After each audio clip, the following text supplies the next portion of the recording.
Muli na namang sumiklab ang kaguluhan sa gitnang silangan matapos ang malawakang protesta ng mga mamamayan ng Iran kung saan sawang-sawa na ang mga ito sa pamamalakad ng rehimen. Ayon sa isang dating Crown Prince ng Iran, sa nakalipas na 46 na taon ay naabot na ng Iran ang sukdulan. Hanggang saan aabot ang kaguluhang ito sa bansang Iran at paano ito tutugunan ng kasalukuyang rehimen. Pero bago ko simulan ay hihingi lang sana ako ng isang like at subscribe. Malaking tulong na ito sa aming mga content creator. Salamat po.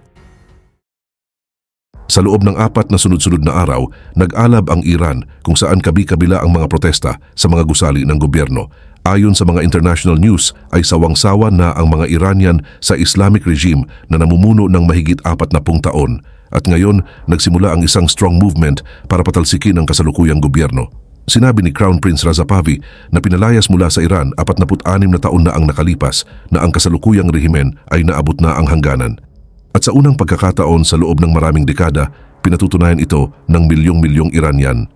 Nagsimula ang protesta noong December 28 at kumalat ng mabilis. Sa loob ng 4 na araw, sumiklab ang mga demonstrasyon sa hindi bababa sa 21 sa 31 estado ng Iran. Sa Tehran, Isfahan, Mashhad, Shiraz, Kurmanshah, Hamadan at 12 dosenang mas maliliit na lungsod. Ayon sa Fox News, halos suminto ang Iran habang nagsasara ang mga negosyo, universidad at opisina ng gobyerno dahil sa mga protesta dulot ng lumalalang krisis sa politika at ekonomiya. Pinanood ng mga Iranian ang pagbagsak ng kanilang pera na walan ng kalahati ng halaga sa loob ng isang taon. Umabot sa 42% ang inflation. Tumaas ang presyo ng pagkain ng 72% sa isang taon at ang karaniwang monthly salary ay bumaba sa katumbas lang ng kaunti sa $100. Para sa milyon-milyong Iranian, naging sobrang mahal na ang mga pangunahing pangangailangan. Ayon kay dating US Secretary of State Mike Pompeo, hindi na nakakagulat na lumalabas ang mga tao sa Iran para magprotesta laban sa bumabagsak na ekonomiya, pero hindi lang ito tungkol sa pera. Sa loob ng maraming taon, ginugol ng rehime ng bilyon-bilyon sa mga proxy wars sa buong Middle East, Hezbollah sa Lebanon, Hamas sa Gaza, mga milisya sa Iraq at Yemen, habang pinapanood lang ng ordinaryong Iranian ang kanilang ipon na nawawala. Kaya nga ang mga nagpoprotesta ay sumisigaw, "Neither Gaza nor Lebanon, my life for Iran." Brutal ang naging sagot ng rehimen. Safa, pinutukan ng pulis ang mga tao gamit ang live ammunition. Sa Loristan, hindi bababa sa isang security officer ang namatay at 13 ang nasugatan sa sagupaan. Sa 21 probinsya, nag-utos ang otoridad ng total shutdown, opisyal nilang sinisi ang malamig na panahon. Yun nga lang walang naniniwala sa palusot nila at sa mga lungsod, isang pangalan ang paulit-ulit na naririnig sa kalye. Isang pangalan na hindi na may hawak ng kapangyarihan sa Iran mula pa noong 1979. Pahlavi will return. Kaya, sino ang taong ito na biglang hinahangad ng milyong-milyong Iranian at bakit ang isang pamilya na nawalan ng kapangyarihan 46 na taon na ang nakalipas ay biglang naging simbolo ng pag-asa? Sa mga hindi pamilyar, si Reza Pahlavi ang anak ng huling Shah ng Iran. Ang kanyang ama, si Mohammad Reza Pahlavi, ay namuno sa Iran ng 37 taon hanggang sa 1979 Islamic Revolution. Ang revolusyong iyon ay pinalitan ang monarkiya ng teokrasya na pinamumunuan ni Ayatollah Khamenei at pinilit ang buong royal family na mag-exile. Si Reza ay 17 pa lang noong panahong iyon. Nag-train siya bilang fighter pilot sa isang American airbase sa Texas at hindi na siya nakauwi sa Iran. Namatay ang kanyang ama sa Egypt 18 buwan pagkatapos at sa kanyang 20th birthday, idineklara ni Reza Pahlavi ang kanyang sarili bilang tamang Shah ng Iran. Iyon ay 46 na taon na ang nakalipas. Ginugol niya ang bawat taon mula noon sa exile malapit sa Washington DC, pinapanood ang mga protesta na hinahamon ang rehimen. Ang Green Movement noong 2009, ang fuel protests noong 2019, ang Masa Amini Uprising noong 2022. Sa bawat pagkakataon, winasak ng Revolutionary Guards ang mga nagpoprotesta. Sa bawat pagkakataon, nakaligtas ang rehimen. Pero naniniwala si Pahlavi na iba ang pagkakataong ito. Sinabi niya ngayong linggo na ang kasalukuyang rehimen ay nasa dulo na ng daan. Ito ang pinakamahina, pinakamalabo, pinaghati-hati at hindi na kayang supilin ang tapang ng isang bumabangon na bansa.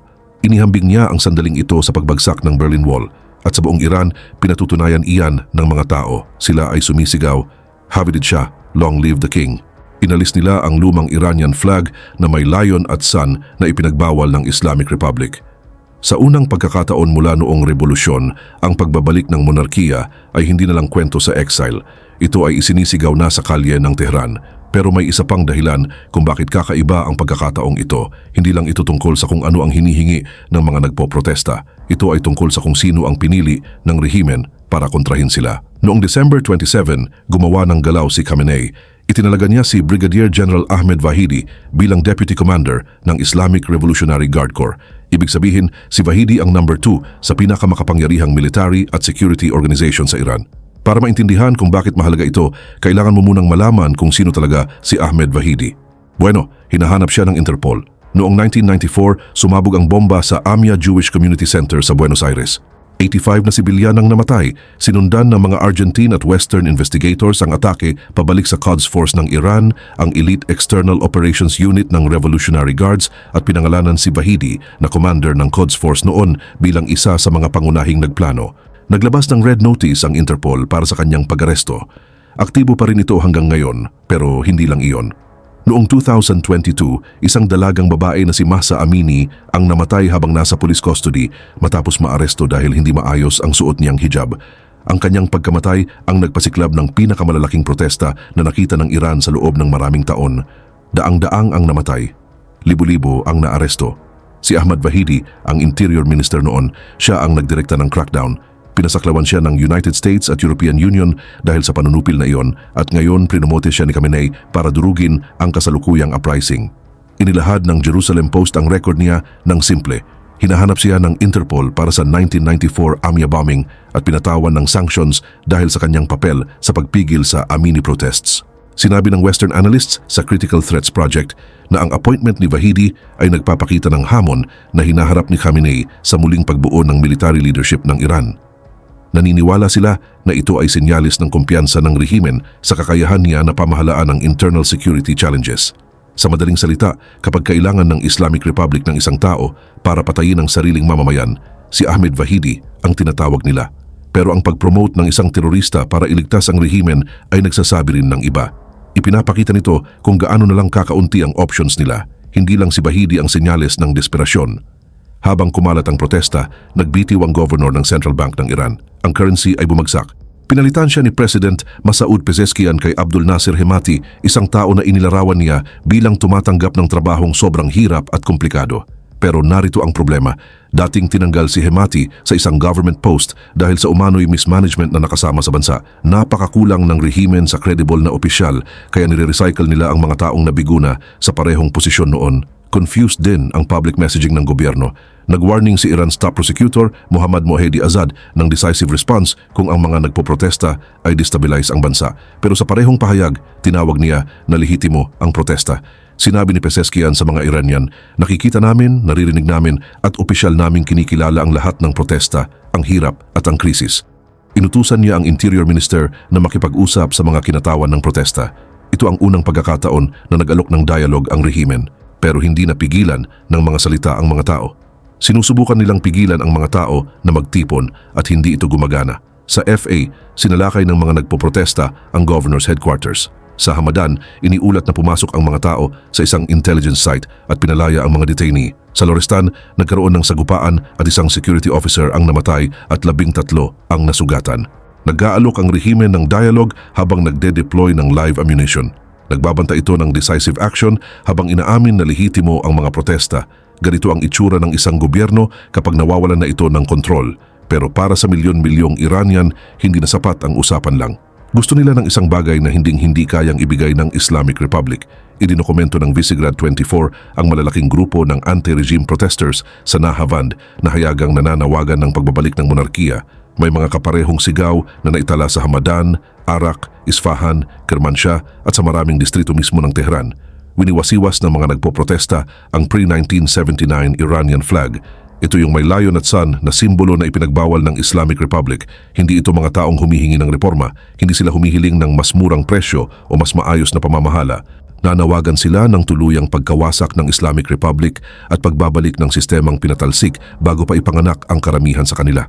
Sa Farah, hindi lang nagprotesta ang mga tao. Kinuha nila ang control sa city center, sinalakay ang headquarters ng governor at binuksan ng isang lokal na kulungan. Nagpaputok ng live rounds ang mga security forces. Hindi tumigil ang mga nagpoprotesta.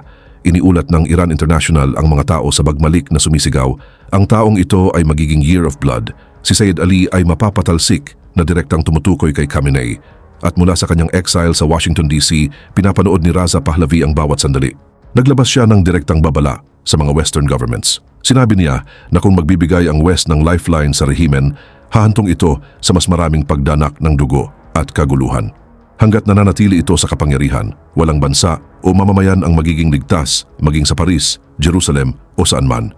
Sadyang malinaw ang pahayag na iyon, hindi lang kinakausap ni Pahlavi ang mga Iranian, inilalarawan niya ang pananatili ng Islamic Republic bilang banta sa buong West at direktang ikinokonekta niya ang Tehran sa Moscow at Beijing. Hindi lang regional na problema ang Iran, isa itong mahalagang partner ng Russia at China. Mula ng ganap na lusubin ng Russia ang Ukraine, nagbigay ang Iran ng drones at mga bala sa Moscow. Tumama ang Shahed drones sa mga lungsod ng Ukraine, pumatay ng mga sibilyan at tumulong sa Russia na ipagpatuloy ang opensiba nito. Bilang kapalit, pinrotektahan ng Russia ang Tehran sa diplomatikong usapin sa United Nations. Ang isang destabilized na Iran ay nagbabanta sa mga supply line na iyon.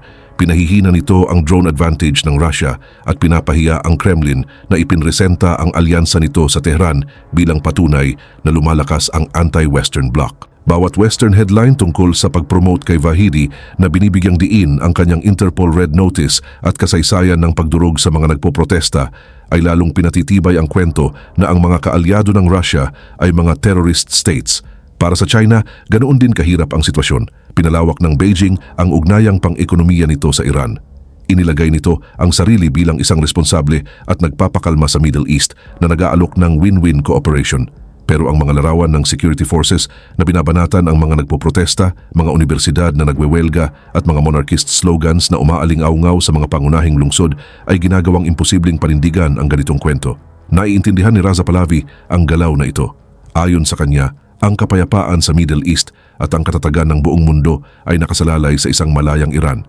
Simple ang argumento niya, ang pagharap sa Tehran ay hindi hiwalay sa pagharap sa Russia at China. Bahagi ito ng iisang laban. Ang rehimen na sumusuporta sa war machine ni Putin ay ngayon ay lumalaban para sa sarili nitong kaligtasan at ang magiging resulta nito ay huhubog sa higit pa kaysa sa Iran lang. Nakaligtas ang Islamic Republic sa 46 na taon ng sanctions, digmaan at panloob na pagtutol. Dinurog nito ang Green Movement. Dinurog nito ang fuel protests. Dinurog nito ang masa amini uprising. Pero kakaiba ang pakiramdam ng sandaling ito. Hindi lang humina ang ekonomiya, ito ay tuluyang bumagsak. Nawala ang kalahati ng halaga ng real sa loob ng isang taon. Tumaas ang presyo ng pagkain ng 72%. Milyon-milyong Iranian ang hindi na kayang bumili ng pangunahing pangangailangan. At ang sagot ng rehimen, ipromote ang isang terrorist na hinahanap ng Interpol para pamunuan ang crackdown.